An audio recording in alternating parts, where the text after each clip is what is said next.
أعوذ بالله من الشيطان الرجيم. بسم الله الرحمن الرحيم.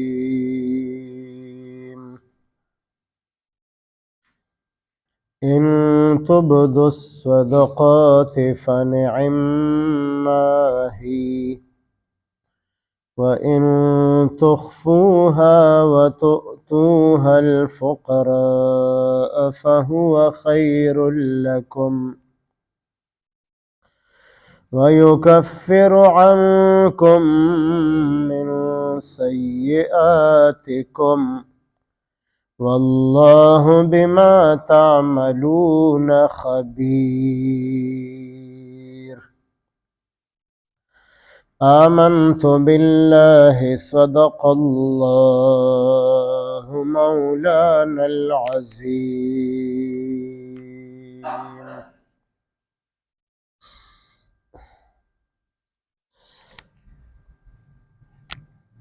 د صدقې او خیرات متعلق مخکې ډیرو آیاتونو کې تفصیلی ذکر وشو، او دا آیت مبارک هم د صدقې او خیرات متعلق دی. صدقه انسان کوي، خیرات کوي، نو یا خو د هغې اظهار کوي، هغه په ښکاره باندې چاته ورکي، او یا دویم صورت دا وي چې دی پټ په پټه باندې چاته ورکي، څوک خبر نشي. نو ښکاره ورکول صدقه دې ته جایز ویلی دي چې په ښکاره باندې چاته صدقه ورکې، او نیت پکې دی چې نور خلق هم د مستحق کس طرف ته متوجه شي او نور خلق ورله هم ورکي. دا ښه خبره ده. بیا په ښکاره ورکول د صدقې او د خیرات دا غوره دي. او که د ریاکارۍ احتمال پکې وي، نو بیا پټ په پټه باندې صدقه ورکول چې هغه مستحق ته، حقدار ته میلو شي، نو دا خبره ستاسو په حق کې ډیره غوره او بهتر ده. دې پټې صدقې ته خیر ویلی دی، بهتر، غوره والی. دې کې یو خبره خدا ده چې د ریاکارۍ نه انسان بچ شي، او دویمه خبره پکې دا ده چې چاته ورکوي نو هغه د خلقو په وړاندې ذلت او رسوایۍ سره مخامخ نشي، د خلقو په نظر کې را نشي چې دا انسان دومره کمزوری دی چې دی د خلقو صدقې خیرات ته لاس نیسي. نو پټه صدقه کې دغه پهلو هم شته دی چې ریاکارۍ نه هم سړی بچ شي، او چې کوم صدقه اخلي نو هغه هم د خلقو په وړاندې شرمنده او ملامته نشي. بل فضیلت بیا د صدقې ذکر کړی دی چې دې سره به الله پاک ستاسو بعضې ګناهونه معاف کړي. ټولې نه دي یاد کړي، د ګناهونو څه حساب بعضې ګناهونه وایي هغه به الله پاک د دې صدقې او خیرات په برکت باندې تاسو ته معاف کړي. او د صدقې او د خیرات برکات دا هم دي څنګه چې حدیث مبارک کې راځي، الصدقه رد البلاء، صدقه دا بلاګانې مصیبتونه دفع کوي.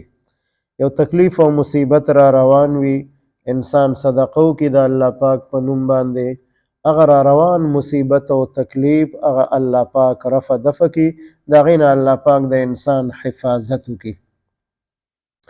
یو طرف ته پکې اجر او ثواب دی، بل طرف ته پکې د تکلیفونو نه، مصیبتونو نه بچ کېدل هم دي. او کله چې الله پاک د خپل عذاب نازلولو اراده وکړي په یو کس باندې، الله پاک په قهر او غضب کې راشي او دې صدقه وکړي، نو حدیث مبارک کې راځي چې د الله پاک هغه قهر او غضب او غصه دې صدقې ورکولو سره هغه یخه شي، کمه شي. بیا الله پاک دغه انسان ته عذاب نه ورکوي، ځکه د هغه مصیبت او تکلیف ته یو قسم بند واچو، رکاوټ یې ورته واچو چې هغه د الله په نوم باندې صدقه او خیرات کول دي. او بل فضیلت حدیث مبارک کې ذکر دی چې دا خراب مرګ د انسان نه دفع کوي. یعنې کوم چې د بې حیایۍ مرګي، د بې شرمۍ مرګي، د ذلت او د رسوایۍ مرګي چې ټول خلق بیا په بدو باندې یادوي، نو د داسې مرګ نه به د صدقې ورکوونکي انسان الله پاک حفاظت کوي. دله چې مرګ راځي د حیا د عزت به راځي، او چې مرګ راځي نو په حالت د ایمان او د اسلام کې به راځي.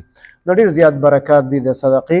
څومره د انسان طاقت وي نو چې د فرض او زکات نه علاوه نفلي صدقې خیرات د هغې اهتمام کوي، او د خپل وس مناسب چې څومره د طاقت او د صدقه او خیرات کوي نو د هغې اجرونه، ثوابونه، برکتونه هغه الله پاک ورکوي انسان ته. او دا شان چې کوم یو انسان د الله په نوم باندې صدقه او خیرات کوي، نو دوه فرشتې دي چې یو فرشته داسې کس ته دعاګانې کوي چې الله د ده په مال کې، د ده په روزګار کې برکت واچوه، ستا په نوم باندې صدقه وکړله. او کوم یو کس چې شومتوب کوي، کنجوستوب کوي، د صدقې او د خیرات طاقت شته دی او نه کوي، نو د دپاره الله پاک بله فرشته مقرر کړې ده چې هغه ده ته خیرې کوي. یا الله د ده مال هلاک کړي، مال ورسره شته دی نو ستا په نوم باندې نه خرج کوي، نو بیا مال به هلاکیږي چې فرشتې ورته خیرې وکړلې. او چې د الله په نوم باندې خیر خیرات کوي نو د مال د نقصان نه، د هلاکت نه الله پاک به په خپل حفاظت کې ساتي. ان تبدوا الصدقات، که چېرې تاسو په ښکاره ورکړئ صدقې، صدقه او خیرات وکړئ او په ښکاره باندې د خلقو په وړاندې وکړئ، فنعم ما هي، نو دا خبره ډېره ښه ده، بهتره ده، غوره خبره ده، جایز ده په ښکاره باندې صدقه او خیرات ورکول. او دویم صورت د صدقې هغه پټ په پټه باندې ورکول دي. و ان تخفوها، او که چېرې تاسو دا صدقه پټه وساتئ، وتؤتوها الفقراء، او تاسو ورکې دا صدقه فقیرانو ته. فقرا د فقیر جمع ده، مستحق، حقدار، غریب، تنګدسته انسان دی، حاجتمن، ضرورتمن انسان دی، هغه ته ورکې او پټ په پټه باندې ورکې. فهو خیر لکم، نو دا خبره ډېره غوره او بهتر ده ستاسو دپاره. یعنې ښکاره صدقه کول هغه هم جایز دي، د ثواب کار دی، او دا پټ په پټه صدقه ورکول دې ته فهو خیر لکم الفاظ ذکر کړل چې دا ستاسو دپاره ډېر غوره او بهتر دي. او په بل روایت کې د 7 کسانو ذکر دی. 7 قسمه خلق داسې دي چې د قیامت په ورځ به د الله پاک د عرش او د الله پاک د رحمت د سوري د لاندې. نو په دې کې یو هغه قسم دی، من تصدق بصدقه فاخفاها، یو کس صدقه ورکړله خو دومره پټ په پټه باندې ورکړله. حدیث مبارک نبی علیه السلام فرمایي چې د ده ګس لاس خبر نشو چې د ده ښي لاس چاله څه ورکړل، دومره پټ په پټه باندې ورکړل. نو دا پټه صدقه د دغه حدیث مبارک نه معلومه شوه چې دا ډېره غوره او بهتر ده. او داسې خلق به د قیامت په ورځ باندې د الله پاک د عرش د سوري د لاندې، د الله پاک د رحمت د سوري د لاندې وي. ویکفر عنکم، او لری بکی الله پاک ستاسو نه من سیئاتکم بعضې ګناهونه ستاسو. د صدقې او خیرات کولو سره به الله پاک تاسو ته ستاسو بعضې ګناهونه معاف کړي. والله بما تعملون خبیر، والله او الله پاک بما په هغې کارونو باندې تعملون چې تاسو یې کوئ خبیر خبردار دی. نو که تاسو په ښکاره باندې صدقه کوئ د هغې نه هم الله خبردار دی، او که پټ په پټه باندې کوئ د هغې نه هم الله خبردار دی. که د حلال مال نه کوئ د هغې نه هم الله خبردار دی، او که د حرام نه کوئ د هغې نه هم خبردار دی. په اخلاص سره او د الله د رضا دپاره کوئ د هغې نه هم الله خبردار دی، او که د ریاکارۍ دپاره او نمایش دپاره کوئ د هغې نه هم الله خبردار دی. نو الله پاک ته د هر څیز علم دی، نو د انسان عمل تم ګوري، د انسان نیت تم ګوري چې د په دې کې څه نیت کړی دی، د الله د رضا نیت یې کړی دی یا په دې کې د ریاکارۍ نیت کړی دی. ان تبدوا الصدقات، که چېرې تاسو په ښکاره ورکوئ صدقې خیراتونه، فنعم ما هي، نو دا ډېره ښه ده. و ان تخفوها، او که چېرې تاسو پټ په پټه باندې ورکوئ دا صدقه، وتؤتوها الفقراء، او ورکې تاسو دا صدقه مستحقو کسانو ته. فهو خير لكم، نو دا ډیر غوره او بهتر دي ستاسو دپاره. ويكفر عنكم او لري بکي الله پاک ستاسو نه من سیئاتکم بعضې ګناهونه ستاسو. والله بما تعملون خبیر، او الله پاک په هغې کارونو چې تاسو یې کوئ خبردار دی. اللهم صل على سيدنا محمد وعلى آل سيدنا ومولانا محمد وبارك وسلم.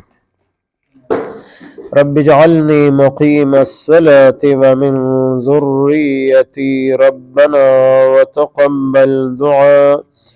ربنا اغفر لي ولوالدي وللمؤمنين يوم يقوم الحساب. ربنا اغفر لنا ولإخواننا الذين سبقونا بالإيمان ولا تجعل في قلوبنا غلا للذين آمنوا ربنا إنك رؤوف رحيم.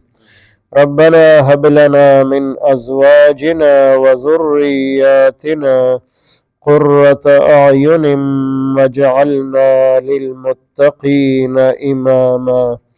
وصلى الله تعالى على خير خلقه محمد وعلى آله وأصحابه أجمعين.